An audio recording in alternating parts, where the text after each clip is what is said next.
আর মাত্র কয়েক মাস বাকি আসছে হিন্দু ধর্মাবলম্বীদের সবচেয়ে বড় উৎসব দুর্গাপূজা। এই উৎসব বাঙালির জীবনে শুধু ধর্মীয় অনুষ্ঠান নয়, বরং নতুন জামা কাপড়, ঘোরাঘুরি, আড্ডা আর পেট পুজোর এক অবিচ্ছেদ্য অংশ।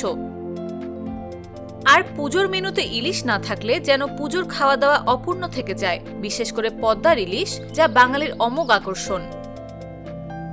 এই পটভূমিকায় বাংলাদেশ সরকারের কাছে ইলিশ রপ্তানির আবেদন জানিয়ে আবারও চিঠি পাঠালো ভারতের ফিশ ইম্পোর্টার্স অ্যাসোসিয়েশন। মঙ্গলবার বাংলাদেশের পররাষ্ট্র উপদেষ্টা তৌহিদ হোসেনকে চিঠিটি পাঠান সংগঠনের সম্পাদক সৈয়দ আনোয়ার মাকসুদ। চিঠিতে বলা হয়, গেল বছর বাংলাদেশের সদয় সহযোগিতায় ২,৪২০ মেট্রিক টন ইলিশ রপ্তানির অনুমতি মিলেছিল। তবে তার মধ্যে মাত্র ৫৭৭ মেট্রিক টন মাছ আমদানি করা সম্ভব হয়, কারণ রপ্তানির সময়সীমা ছিল মাত্র ৩০ থেকে ৪৫ দিন, যা এত বড় পরিমাণ রপ্তানির জন্য যথেষ্ট নয়। তাই এবছর যেন সময়সীমা ছাড়াই রপ্তানির অনুমতি দেয়া হয়, সেই অনুরোধ জানানো হয়েছে। চলতি বছর দুর্গাপূজা সেপ্টেম্বরে পড়ায় ইলিশ সরবরাহ আগে শুরু হওয়া জরুরি বলে জানানো হয়েছে চিঠিতে।